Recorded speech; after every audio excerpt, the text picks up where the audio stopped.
Hello Aquarius, welcome to the Plaid Sheep Oracle. For this round of readings, I am asking how you can access your magic. Both things like psychic gifts and manifestation and this kind of thing, as well as just the magic that is you, Aquarius, personally. And to assist me, I am choosing a card from the Fairies Oracle by Brian Froud, illustrated by Brian Froud. And if you don't know his work, I would encourage you to go check it out. His illustrations are beautiful. So you got this awesome collective of pixies. And actually, when I bought this deck, a couple of years ago now, I guess, I made the deck a little bag out of this mushroom fabric that I had.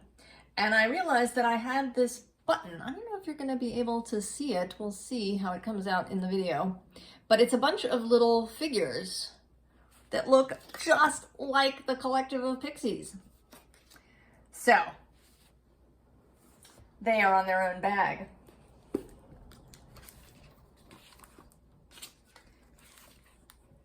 going to read you a little bit of what it says. A pixie's got to do what a pixie's got to do. And one of the things a pixie has to do is dance. It has to be done so that the flowers will grow and fruit, the grass will do its photosynthesis thing, the trees will put down their roots properly, and other processes will proceed in their proper time at their proper pace. The pressure of the pixie's energetic little etheric feet may even be what helps keep the world turning at the right speed. At least they claim it does. I know that physicists claim differently, but who would you rather believe? Besides, physicists keep changing their minds about things, and pixies have done this dance forever, and the world has kept on turning, hasn't it? All the physicists do anyway is to explain how the pixies' dance works, not who does it. Approaching these tasks with lightheartedness is, they say, essential. It lends virtue in the sense of potency to their actions. Otherwise, their feet would come down too heavily and stunt the growth of things instead of enhancing it. Or they might step too lightly and then things might grow the wrong way up or sideways. It could even make the world turn wrong. Pixies could treat their duty as something boring or oppressive, but they choose to take joy in doing and in doing it well. When I first got this card out for you, Aquarius, I thought that the reading was going to go in a particular direction, and it hasn't. It didn't go that way at all. It went in a completely different direction than I expected.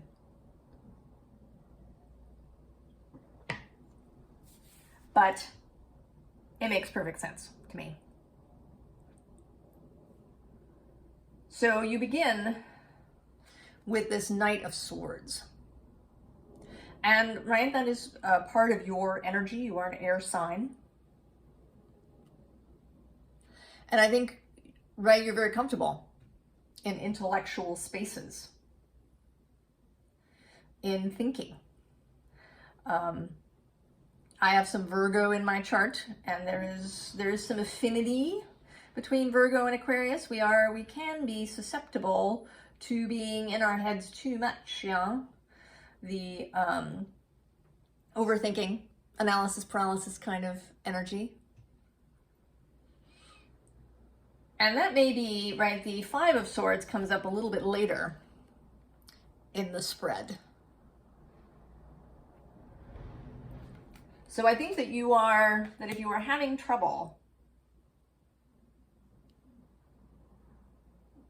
accessing your more magical aspects, Aquarius, it may be that you are spending too much time in the air element.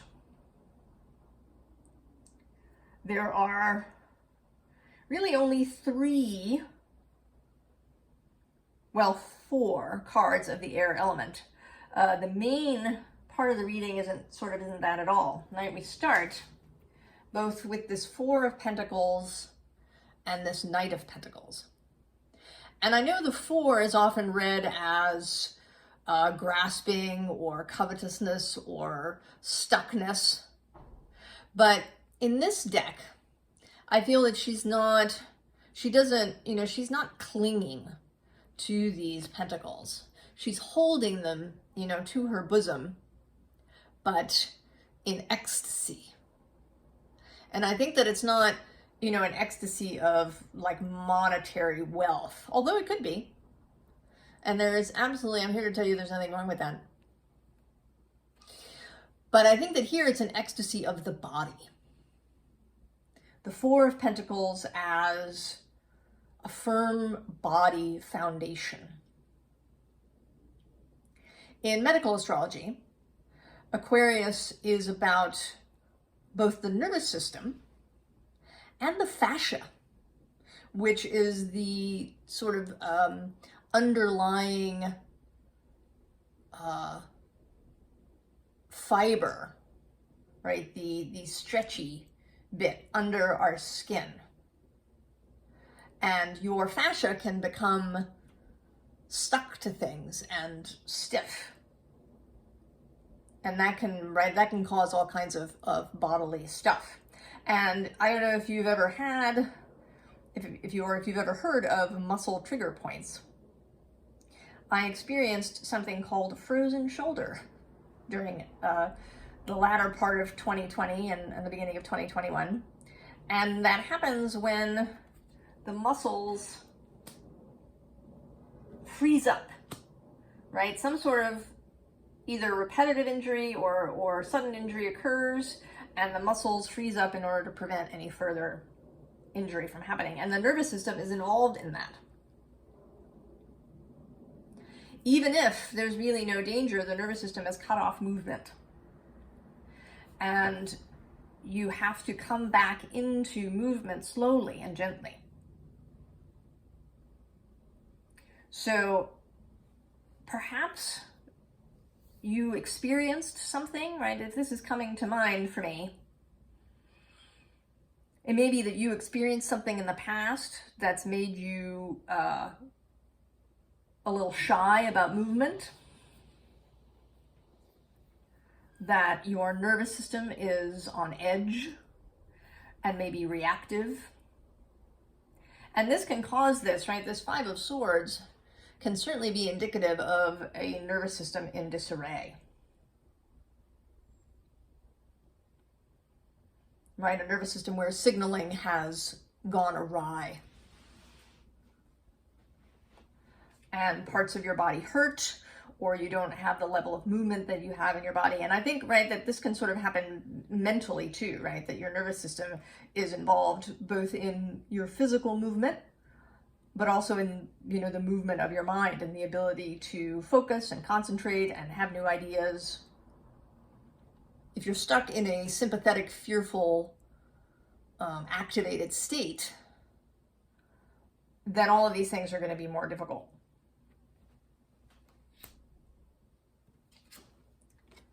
And here is this Chariot, which lately I've really been noticing how she's pulling back on these rearing horses. So there's a prevention of movement forward. There's a, right, something is, right, some part of you is unprepared for forward movement, is shy of forward movement, wary.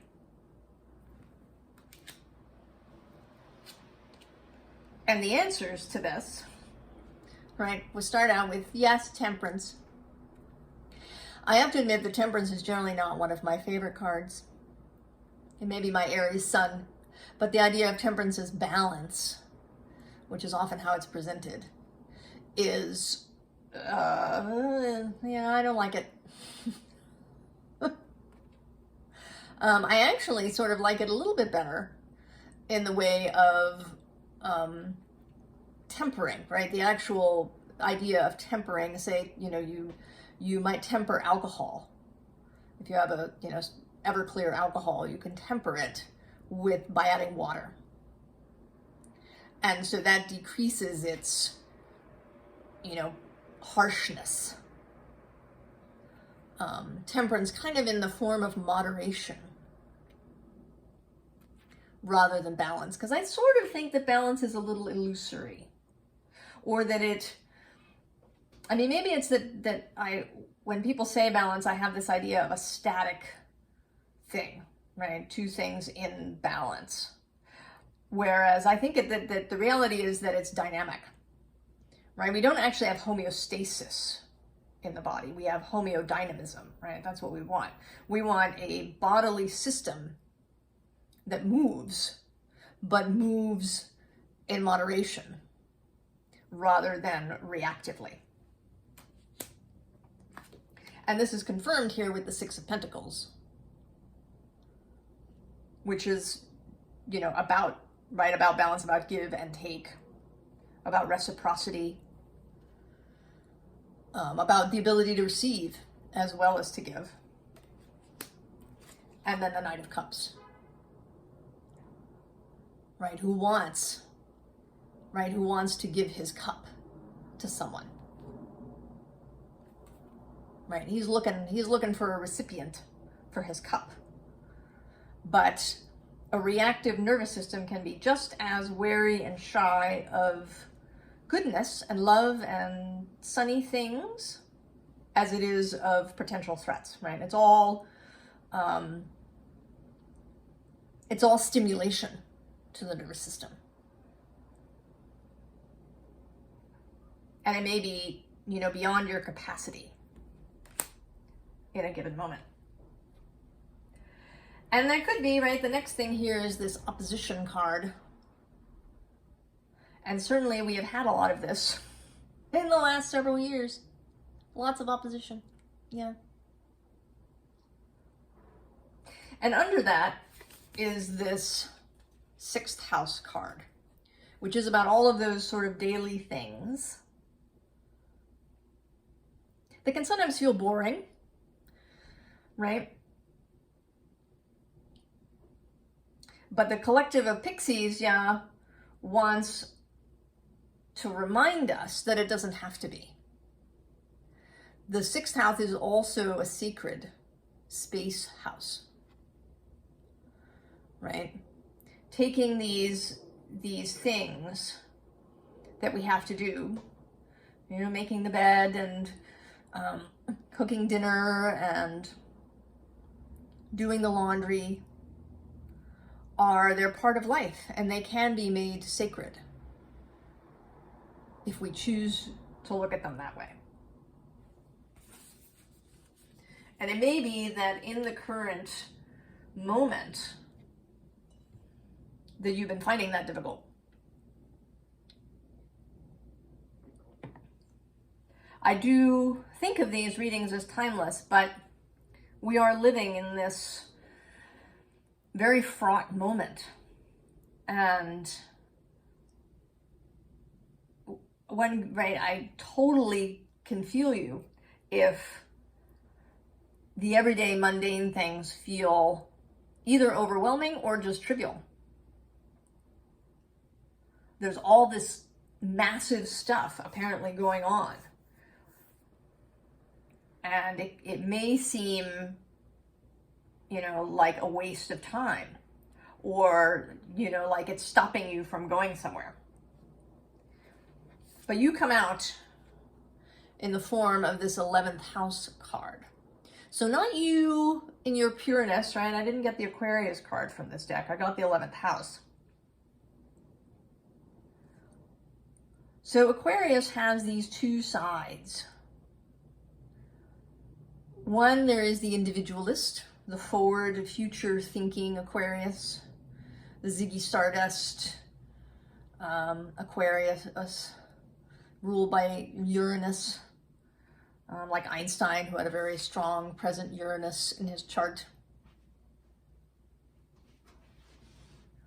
And then there is the fixed aspect, right? You're an air sign, but you're a fixed air sign. So maybe placing community and other people's needs absolutely first. Looking, wanting structure to be, right? The Saturn aspect. Saturn and Uranus are at home together in Aquarius. But the 11th house in particular speaks of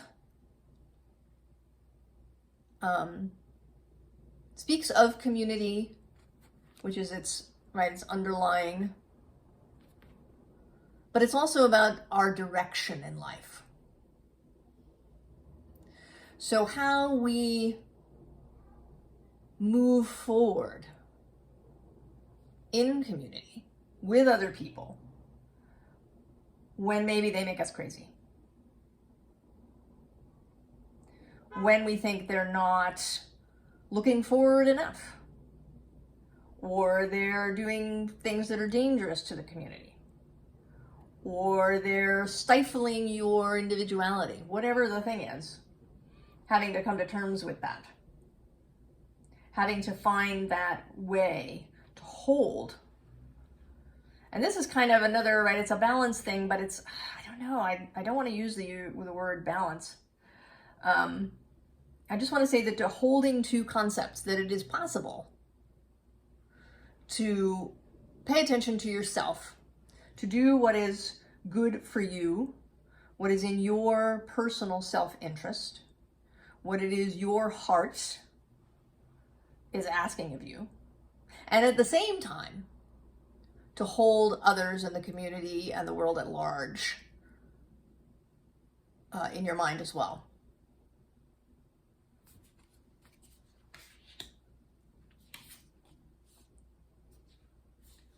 So the next card, right, is Taurus,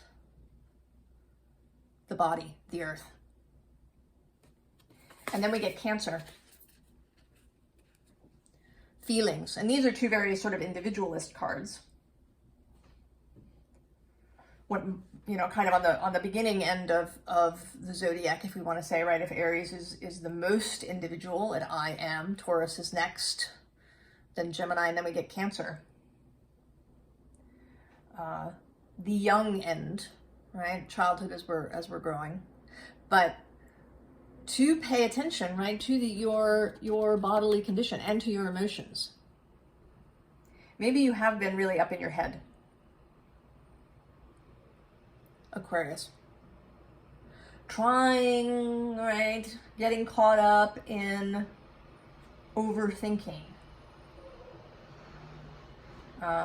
getting caught up in anger at, you know, what you may be seeing. You know, why are people arguing? Why can't they, you know, get together and do stuff together? Or why are those people doing that? Don't they know it's harmful?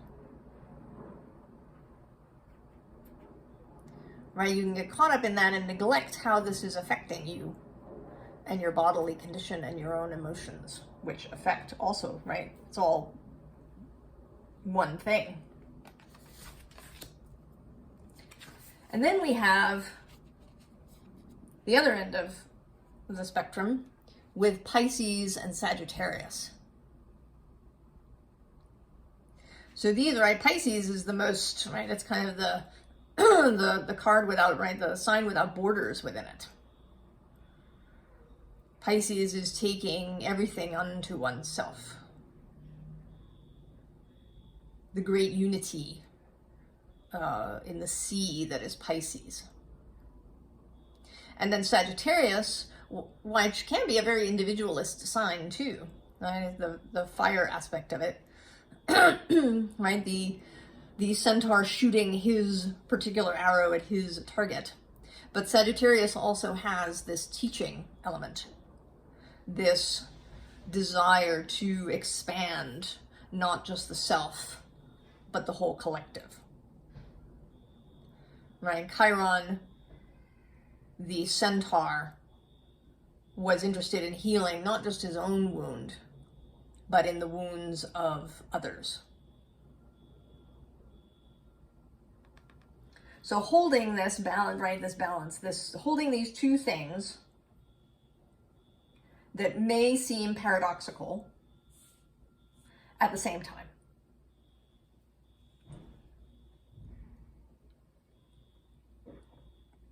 Holding your two aspects, Saturn and Uranus, in, right, at the same time. And so here we start out with the moon, and right under it is the garden. And then I don't always show the bottom card, although I always look at it. Stars, right? The star is considered your key, right? You're under here, Aquarius.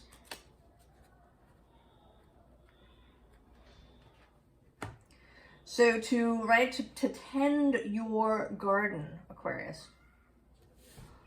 And then we have these three cards, which came out fabulously together. So here you are on your ship. You've got your spyglass, you're out, and you're looking at this maze of choices. And you may be feeling, right, a little apprehensive about that, right? It really looks confusing. There's no clear path ahead for you.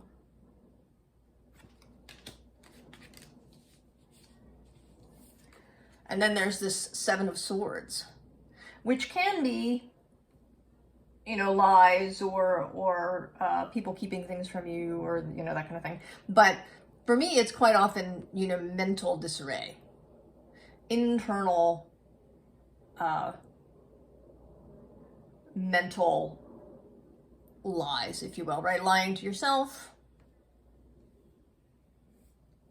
refusing to listen to certain aspects of yourself,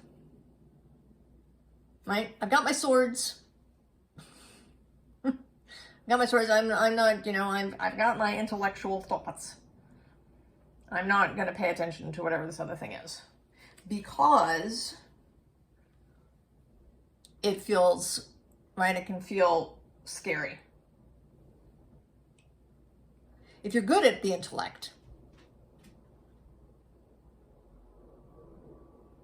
then that may be the place where you hide, right? The safe space in the intellectual thoughts, in what has been taught to you, right? Kind of going back to that entry that I read at the top, right? We are taught when we're very little, right, essentially from the word go, that we should not rely on our own knowing. You know, pretty much. I mean, even things like hunger, right? When we're little, we're given meal times. You know, after we're, you know, right, the only time that you probably get to eat when you want to is in those first, you know, 6 to 9 months. When people know, right, they're supposed to feed the baby whenever, you know, right, when the baby cries, right? You're waking up every 2 hours. But then after that, right, you start to get set meal times. And you're supposed to eat when people tell you to and how much they tell you to. Right? You have to hit your markers that somebody else has determined for your growth. So we are taught very early to distrust, or at least to ignore, our own bodily and emotional signalings. And it's all right, it's done, you know, it's not as if our parents are doing this, you know, deliberately to mess us up. It's that this kind of works, right? You want to get your kid on a schedule so that, you know, everything will go smoothly, right? Because you probably, you know, have to get dropped off at daycare and all, right? There's this complex civilizational machinery that you have to slot into. And as a result, you start looking for that elsewhere, right? You look for advice, information elsewhere. And on, you know, kind of on everything, right? You want an outside authority's validation, stamp. You know, even if you have an intuitive thought or a mystical experience. I know that I've certainly, you know, had that, right? I've been excited when, you know, there's been some scientific thing that, you know, proves telepathy or, right, whatever it is. You know, now authority has said this is a valid experience. And I think those of us that have a strong intellect, right, if that's one of our strengths, then it can be especially, right? Maybe we were really good in school. Maybe we learn easily and concepts come easily. Maybe all that intellectual stuff is really exciting for us. But that can lead us to ignore these other aspects. And the pixies, right? The pixies don't think the world into balance. They don't think plants into growth or the world into spinning. They dance. They dance things into being. It's a whole body experience. Their bodies, their emotions, their thoughts, everything is involved. It's a whole thing.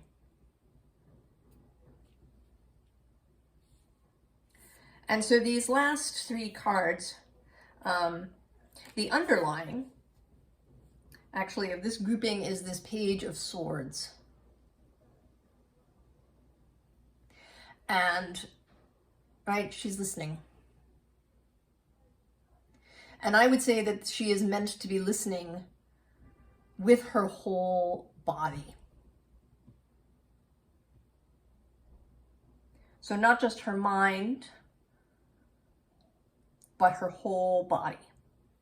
Her emotions, her bodily sensations, her dreams,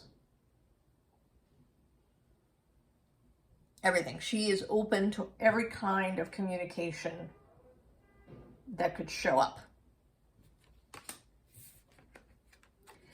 And then we have these two cards, which feel very carefree to me. There is Benevolent World and the Dryad of Nurture.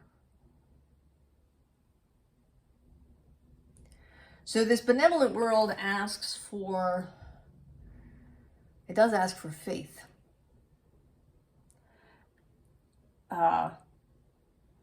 Faith in our own internal promptings, in what our heart tells us is true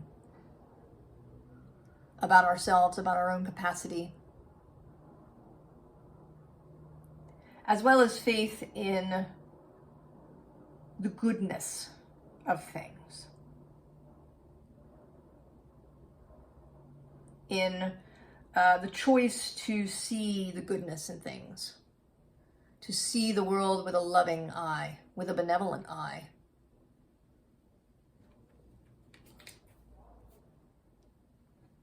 And then, right, she releases these, right, these butterflies are flying out of her hands into the world. And then there's a little butterfly who's landed on her hand, right? This Dryad of Nurture, who wants you to nurture yourself, Aquarius. To nurture your body, your feelings, and your mind, right? And to think about what you're taking into your body and into your mind. Right? That's a thing, right? I've run into in a number of places, people talking about your mental diet. What kind of information are you taking in? What are you reading? Are you watching things that are, dark and dismal? And, sometimes there's a place for dark subjects, for sad songs. But as a steady diet,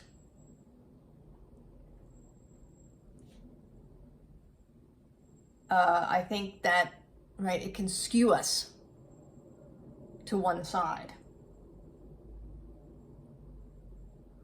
A steady diet of Twitter or any other online platform.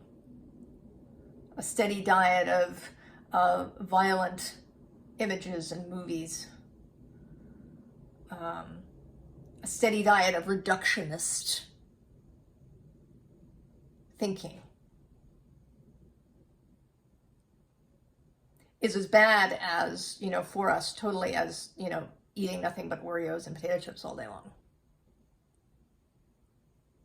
You know, how does your body feel after you consume a bunch of Twitter?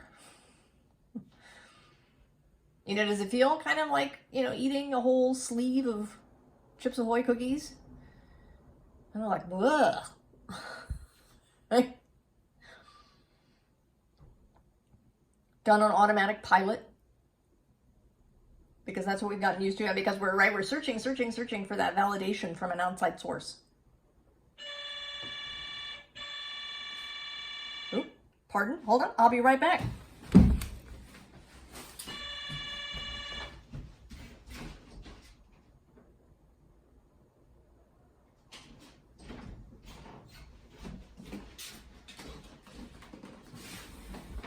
So that was a confirmation, yeah? My delivery arriving.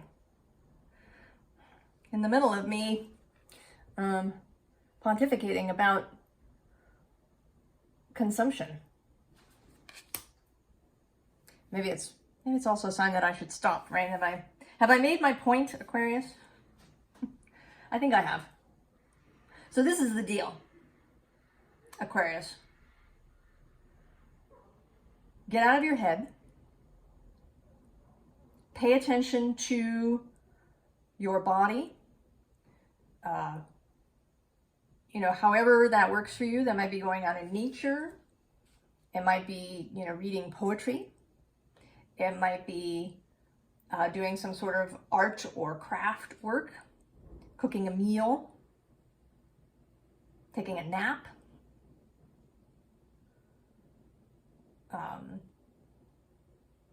And, you know, coming back to the kind of daily, I don't want to use the word maintenance, right? That's a real downer kind of word.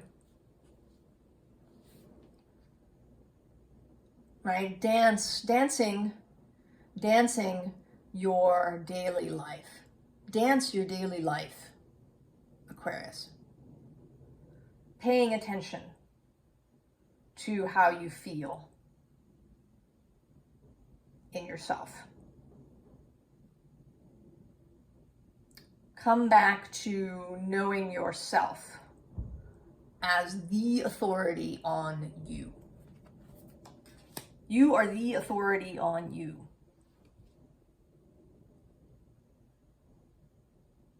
And so that, right, you come back to yourself. And then these choices will clear up more. I mean, it doesn't mean that everything will forever be, you know, simple. There's probably still, you know, you're still going to have some challenges, but it won't be, right, so anxiety inducing and confusing